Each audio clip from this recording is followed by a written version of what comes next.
India Legal presents Courts Roundup.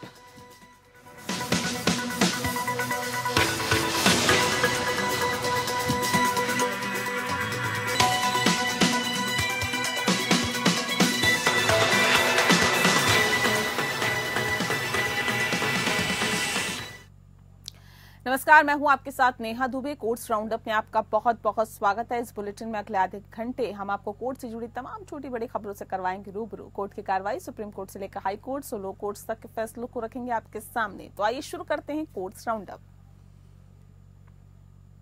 India Legal presents Courts Roundup.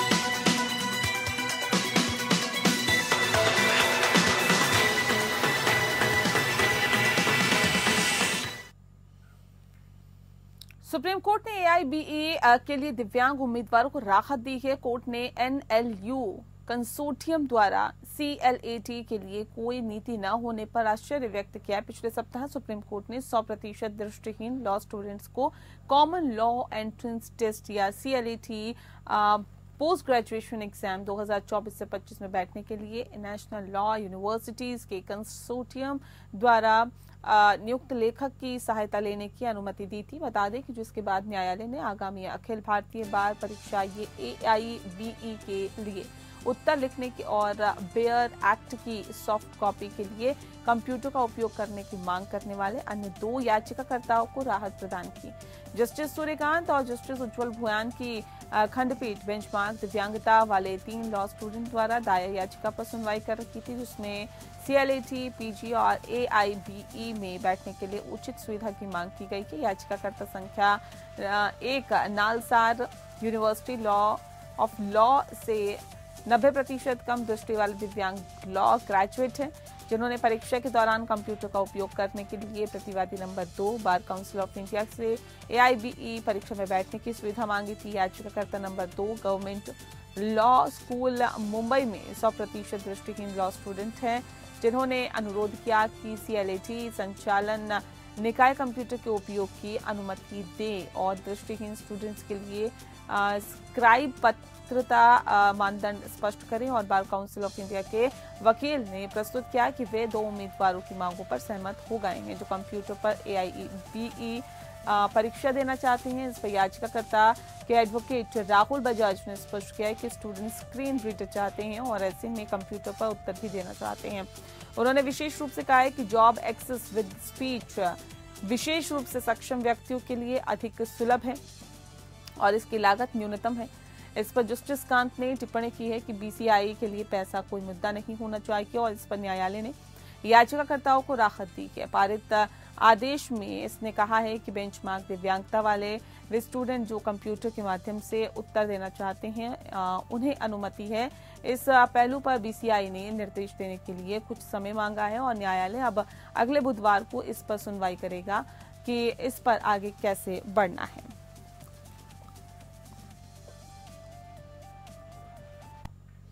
अगली खबर का रुख करते हैं। सुप्रीम कोर्ट ने याचिका खारिज की है कि जिसमें निर्देश देने की मांग की गई है जो लोग राजनीतिक दलों के सदस्य हैं उन्हें बार एसोसिएशन और बार काउंसिल का पदाधिकारी नहीं बनना चाहिए। जस्टिस सूर्यकांत और जस्टिस उज्जवल भुयान की खंडपीठ ने मौखिक रूप से कहा है कि राजनीतिक विचारधारा वाले लोगों का बार निकायों में पद धारण करना गलत नहीं है। जस्टिस कांत ने पूछा है कि अगर बार के किसी पदाधिकारी की कोई राजनीतिक विचारधारा है तो इसमें क्या गलत है।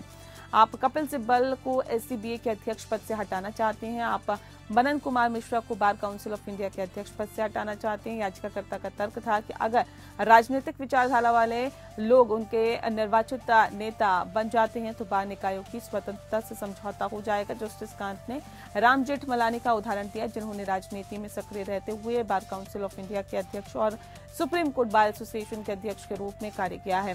खंडपीठ ने याचिकाकर्ता से पूछा है कि क्या आप चाहते हैं कि बार को ऐसे बहुमुखी प्रतिभा वाले व्यक्तियों की सेवाओं से वंचित रखा जाए। याचिकाकर्ता को अभ्यावेदन जारी रखने की स्वतंत्रता देते हुए याचिका खारिज कर दी गई।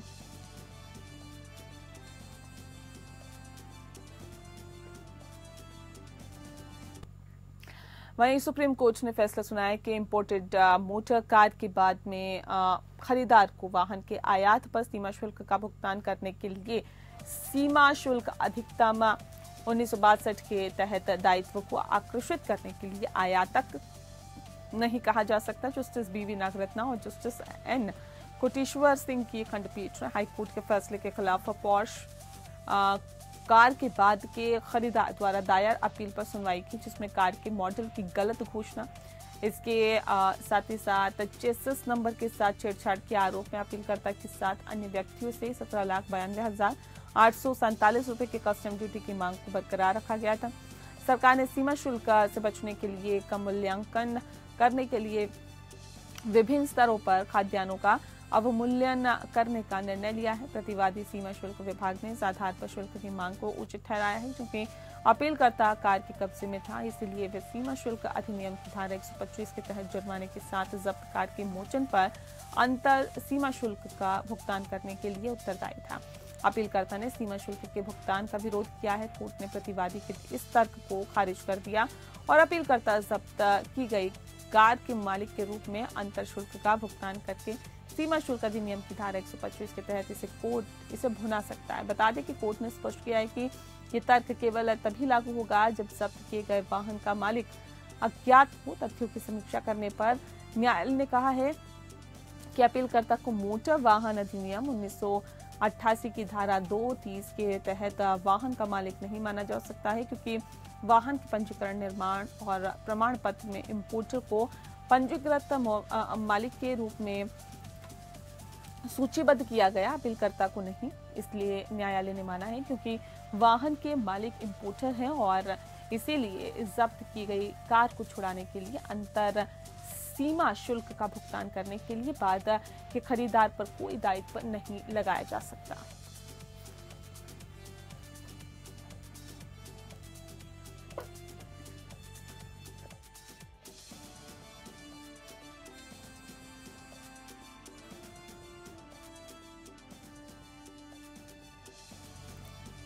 वहीं कथित अगस्ता वेस्टलैंड स्कैम मामले में सुप्रीम कोर्ट ने आज एक अहम सुनवाई की है। बता दें आपको कि ये कथित घोटाला करीब 3,600 करोड़ रुपए का बताया जाता है। आज की अदालती कार्रवाई में इस घोटाले में कथित तौर पर बिचौलिया कहा जाने वाला क्रिश्चियन माइकल जेम्स की जमानत याचिका पर सुनवाई होनी थी। सुप्रीम कोर्ट ने सीबीआई से जेम्स की याचिका पर जवाब दाखिल करने को कहा है। सुप्रीम कोर्ट में जस्टिस विक्रम नाथ और जस्टिस पी.बी. वराले की पीठ के सामने ये मामला था और अदालत ने सीबीआई को इस संबंध में नोटिस जारी किया और 4 हफ्ते के भीतर जवाब दाखिल करने को कहा है। माइकल जेम्स की जमानत याचिका हाईकोर्ट से ठुकरा दी गई थी और 25 सितंबर को जब दिल्ली हाईकोर्ट ने जेम्स को जमानत नहीं दी तो जेम्स ने सुप्रीम कोर्ट का दरवाजा खटखटाया।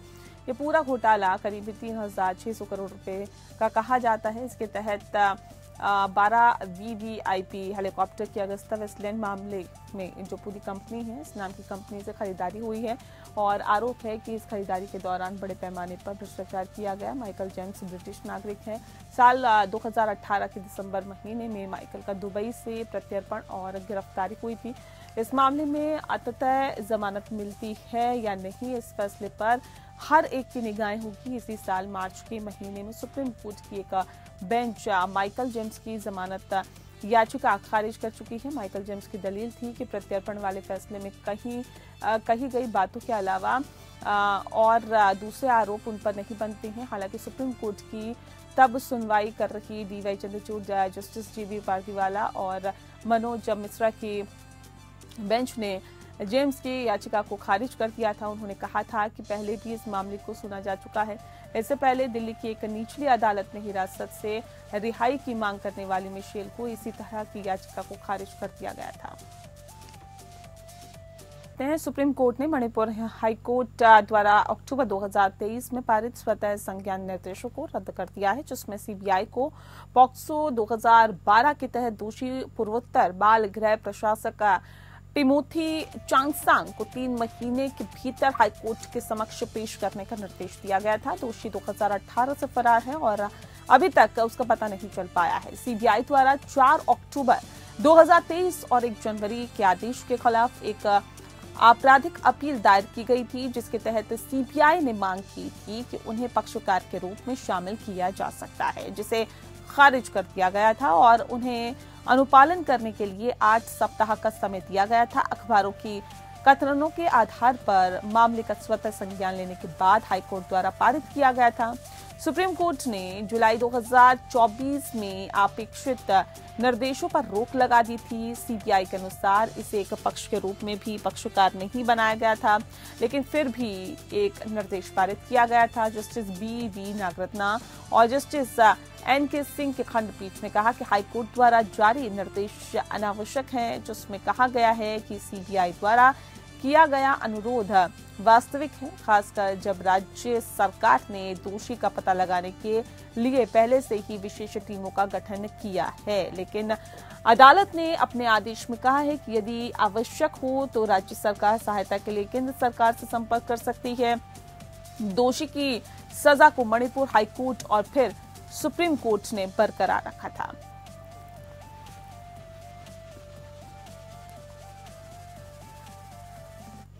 प्रयागराज में एम्स की स्थापना की मांग में दाखिल जनहित याचिका पर केंद्र सरकार ने हलफनामा दाखिल कर बताया कि वर्ष 2025 से 26 में प्रयागराज में एम्स बनाने की केंद्र सरकार की कोई योजना नहीं है। याचिका अधिवक्ता सत्येंद्र चंद्र त्रिपाठी ने पूरक हलफनामा दाखिल कर कोर्ट को बताया कि केंद्र सरकार ने वाराणसी में एम्स की तर्ज पर बजट देने के लिए केंद्रीय स्वास्थ्य एवं परिवार कल्याण विभाग एवं काशी हिंदू विश्व परिषद और काशी हिंदू विश्वविद्यालय वाराणसी के बीच 21 नवंबर 2024 को MOU पर हस्ताक्षर किया है और केंद्र सरकार वाराणसी में नया एम्स बनाने जा रही है। प्रयागराज में भी इसी आधार पर एम्स बनाया जा सकता है। BHU में प्रधानमंत्री स्वास्थ्य सुरक्षा योजना के तहत एम्स की सुविधा और बजट दिया जा रहा है। इस पर जानकारी प्राप्त करने के लिए अपर सॉलिसिटर जनरल वरिष्ठ अधिवक्ता शशि प्रकाश सिंह ने कोर्ट से समय मांगा कि क्या BHU जैसा एम्स प्रयागराज में भी बनाया जा सकता है।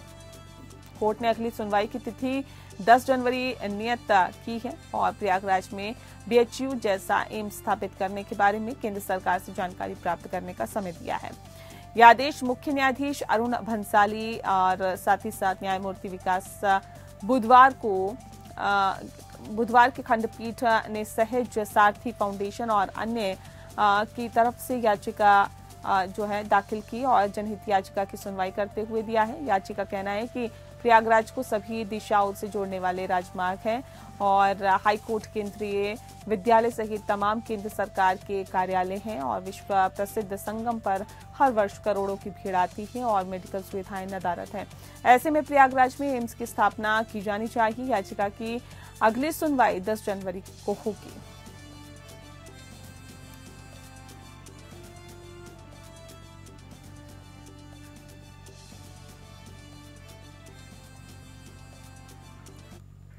इलाहाबाद उच्च न्यायालय ने उत्तर प्रदेश पुलिस को एक गर्भवती महिला और उसके नाबालिग बच्चे को 6 घंटे से अधिक समय तक पुलिस स्टेशन में रखने के लिए फटकार लगाई है ताकि उसके कथित अपहरण से संबंधित 2021 के एक मामले में उसका बयान दर्ज किया जा सके। न्यायमूर्ति अताउर रहमान मसूदी और न्यायमूर्ति सुभाष विद्यार्थी की पीठ ने जांच अधिकारी के आचरण पर आश्चर्य व्यक्त किया है और पुलिस महानिदेशक से मामले की जांच करने को कहा है। अदालत ने राज्य को महिला को 1 लाख का मुआवजा देने का भी आदेश दिया है। साथ ही कहा है कि उसे दी गई यातना और पीड़ा को अनदेखा नहीं किया जा सकता। अदालत ने 29 नवंबर को पारित आदेश में कहा है कि पीड़िता जो लगभग 8 महीने की गर्भवती है उसे 12:15 बजे से लेकर इस अदालत के समक्ष उल्लेख किए जाने तक पुलिस थाने में बैठाकर यातना दी गई।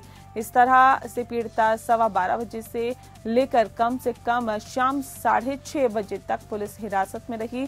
न्यायालय ने महिला के पति द्वारा दायर बंदी प्रत्यक्षीकरण याचिका में हस्तक्षेप किया जिसने उसने अपनी 8 महीने की गर्भवती पत्नी की रिहाई की मांग की थी। न्यायालय के समक्ष प्रस्तुत जानकारी के अनुसार पुलिस ने पिछले महीने महिला को उसके भाई द्वारा 2021 में आगरा में दर्ज कराई गई प्राथमिकी के सिलसिले में हिरासत में लिया था। 2021 में 14 अगस्त को महिला के बारे में कहा गया कि वह आगरा कॉलेज में परीक्षा देने गई थी और वह घर नहीं लौटी। उस समय वह 21 वर्ष की थी और स्नातक की छात्रा थी।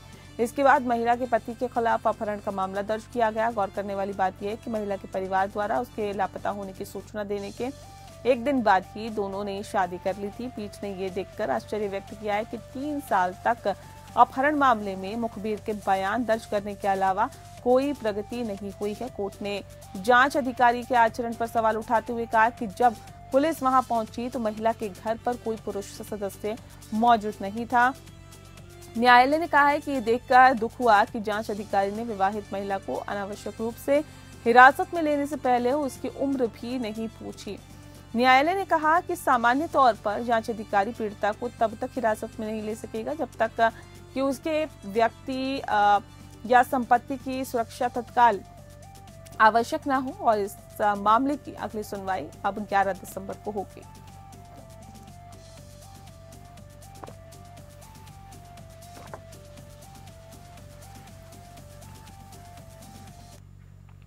ज्ञानवापी मस्जिद की प्रबंध समिति ने पूजा स्थल अधिनियम 1991 की वैधता को चुनौती देने वाली याचिकाओं में सुप्रीम कोर्ट के समक्ष एक हस्तक्षेप दायर किया है। बता दें आपको, इसमें कहा गया है कि याचिकाकर्ता द्वारा मांगी गई घोषणा के परिणाम के अधिनियम असंवैधानिक है और इस संदर्भ में आइए इंडिया लीगल के वेब रिपोर्टर से समझते हैं कि पूजा स्थल अधिनियम क्या है, इसे क्यों लाया गया।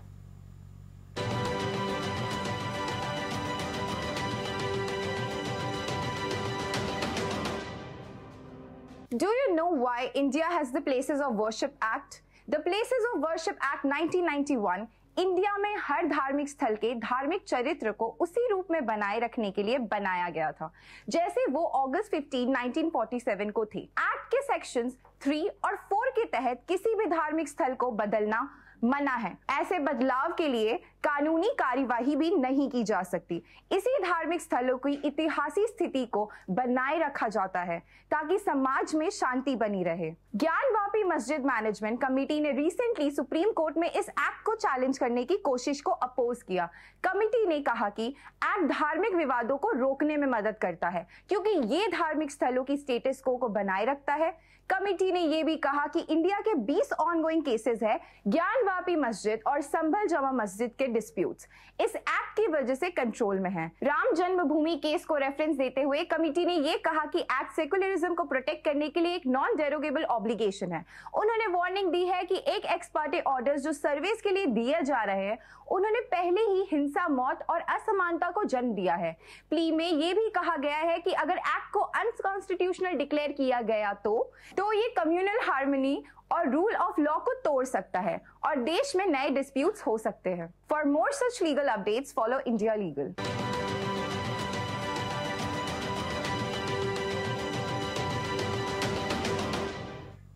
और इसी के साथ फिलहाल इस बुलेटिन में इतना ही। नमस्कार। India Legal presents Courts Roundup.